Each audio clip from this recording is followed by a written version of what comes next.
kids ride.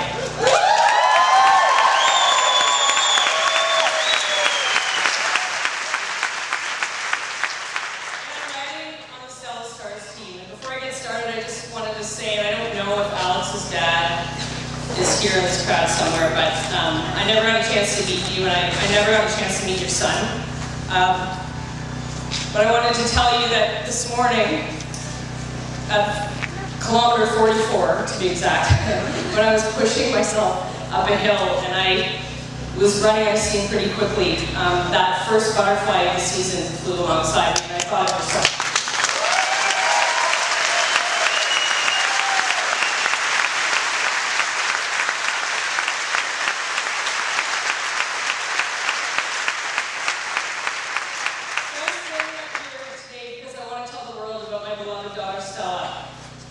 My redheaded, hot-tempered, fiery, curious, beautiful little girl with a mop top full of curls and a smile that stops my heart.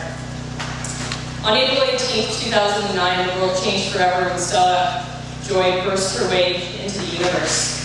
And for my wife, Michelle, and I, life as we knew it would never be the same. Right from the start, she let the world know that she was a force to be reckoned with, as her daycare workers would later go on to call her. And she never stopped moving, not for a second. In fact, Nishi and I spent most of our days trying to chase her down, just to tie her down to ask her to do something, to which she would promptly say, "No, Mommy." Stella lived every day the way she wanted to. She liked to start the day at 5 a.m. That's right, I said 5 a.m. And once she announced to the world that she was awake at the top of her lungs, she jumped into the day with both feet. She was incredibly funny. She had a sense of humor all her own, and it was borderline on inappropriate at times, and very slapstick in nature. She loved it when people got hurt. It was really weird. She was quirky, clever, and she outsmarted us as parents every time. Often, she and I would try and practice what we thought were really advanced parenting skills, and we would, try to avoid a battle over what she was going to wear in the morning.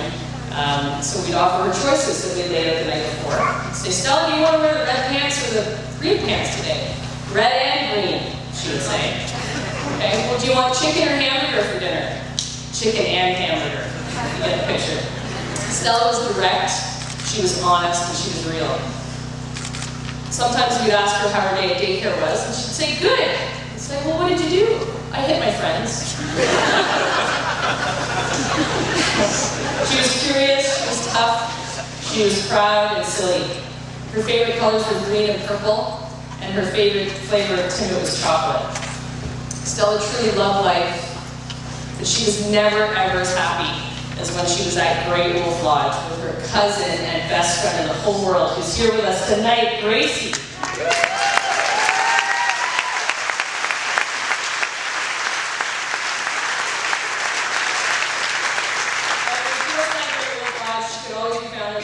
Farm visiting her pigs, as she would call them. There she was, rain or shine, leaning over the fence, shouting directions at her pigs. She'd say, "Pee, you stinky pigs! Don't pee on the ground, pee in the potty." So in February 2011, Stella found out she was going to be a big sister. And throughout my pregnancy, she would spend days talking and singing to the baby, as she'd call him.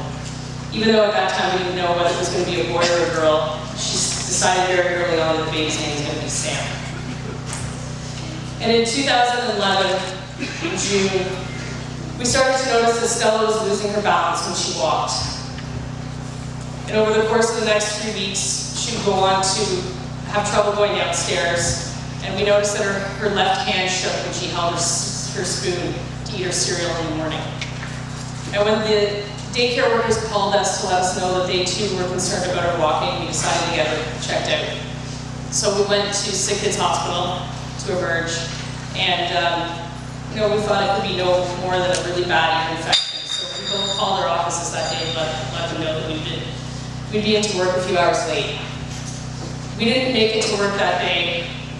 In fact, I didn't go back to work for a year and a half because within 24 hours of being at that hospital, our firstborn child was diagnosed with having a fatal, inoperable brain tumor wrapped around her brainstem.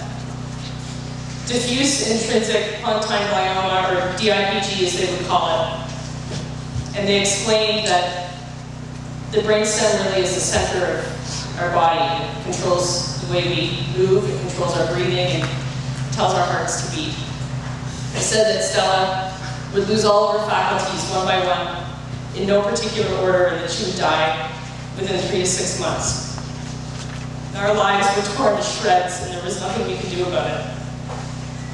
And for my wife, Mishi, and I, the focus for us going forward very quickly became Stella's happiness and her comfort. And so after 4 days of being at the hospital, we left broken, and we took our daughter home. And we spent the next 1.5 years making sure that she lived every day the way she wanted to. The question of the day became, who wants ice cream for breakfast? And Stella did, so that's what Stella got. In fact, she had ice cream for breakfast every day for the rest of her life.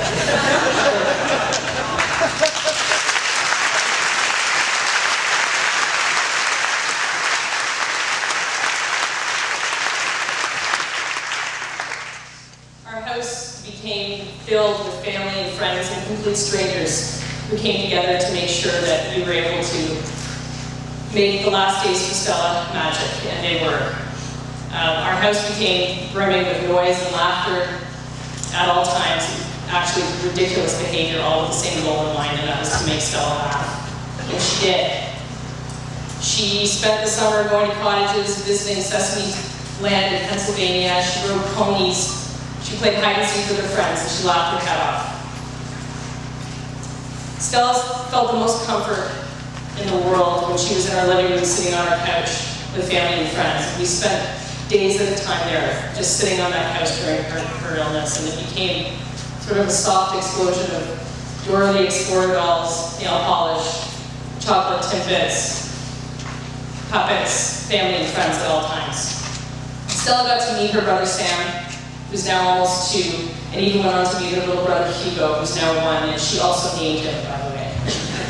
Despite trying to poke her eyes out on many occasions and trying to send Sam to the dog walkers for a sleepover once, she loved him deeply and loved being a big sister. So Stella was totally fearless. She was never afraid of anything in her whole life.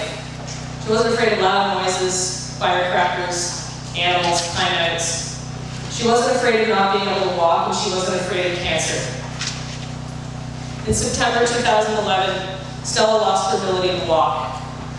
In December, she could no longer sit up. In March, she would lose her ability to speak, and she went on to lose part of her eyesight. And by October, she couldn't swallow anymore. But Stella was able to find joy every day where most people couldn't. She chose joy. And when her ability to walk and move her legs was taken from her, she taught herself how to dance by wiggling her torso and moving her head. She showed us what she wanted and needed by teaching us that all we had to do was hold her and keep her close to her favorite things and people in the world. When cancer stole Stella's ability to talk, she grabbed it right back by teaching herself how to stick out her tongue to communicate the word yes. When she could no longer smile, she learned to smile with her eyes. I remember painting in the basement one day with Stella, and she was biting a paintbrush. She was a troublemaker. You can't already tell. So we're like, Stella, don't bite the paintbrush. And then we realized what she was actually doing. She wasn't biting it to be naughty like she normally would. She was teaching herself how to paint with her mouth. So she went on that night to paint picture after picture, holding a paintbrush between her teeth. Resilient and brave. That was Stella. And that was how she lived her life. And on October 22nd, 2012, Stella died at home in our arms. She was 3.5. She left the world surrounded by family and friends, but she left behind an incredible lessons that I will take with me for the rest of my life. Make no mistake, Stella did not die of a brain tumor. She lived with one. And I'm committed to living my life the way she did. That's why I'm here. That's why I ride. I ride so that people will not forget her. I ride in her honor and I ride for her. I want the world to remember her unstoppable drive, her incredible spirit, and her endless courage. And I'm also here today because of my incredible love for Camp Uchigaeus. Since 2005, long before I ever became a mother, I've had the complete privilege and opportunity of working at UCH. During my time here at UCH, I've also had an opportunity to be a camp counselor, and I can honestly tell you that it changed me to the core. As the only camp in Canada that can provide on-site IV, chemotherapy, and blood transfusions, Camp Uchigaeus receives no government funding. This summer we'll serve 450 kids at our summer camp programs while providing in-hospital programs year-round at Sick Kids and UCH Downtown, a facility in the city. In fact, the Tour for Kids funding goes directly to funding our in-hospital program.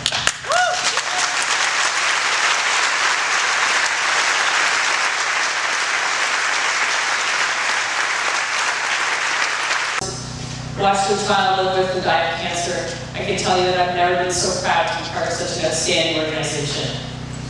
At UCH, and I've seen it firsthand, kids show up and they can just be kids. You know, they find out at camp that they're not alone. They're not the only kid at school that's lost their hair, or whose joints hurt when they walk, or who's lost their brother or sister to cancer. UCH is magic. You know, kids can come to UCH, they can go rock climbing or water skiing, regardless of whether they're in a wheelchair or whether they walk. My daughter Stella never had a chance. She didn't live long enough to go to UCH, but I would have given the world for her and her brothers to have that chance. And so that's why I'm here.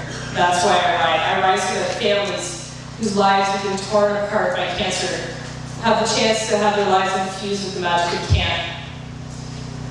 The Tour for Kids ride has raised over $2.3 million for Camp Uchigaeus to date. And so I'd like to send out a huge thank you to Coast to Coast and to Tour for Kids for your ongoing support.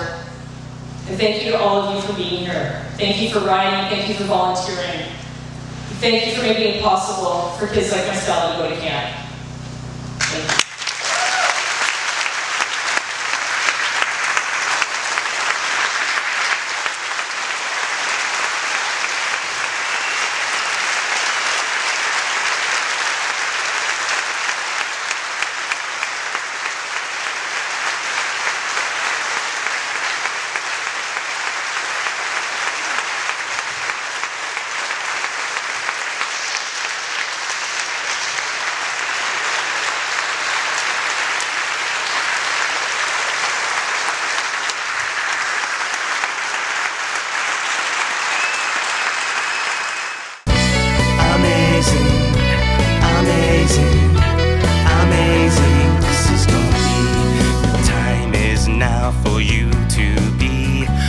person who you wanted to be. All the thinking, learning, and training, it's all in you. Now what will you do? The moment is calling your name now. It's time to step up, the game awaits you. Enjoy this time.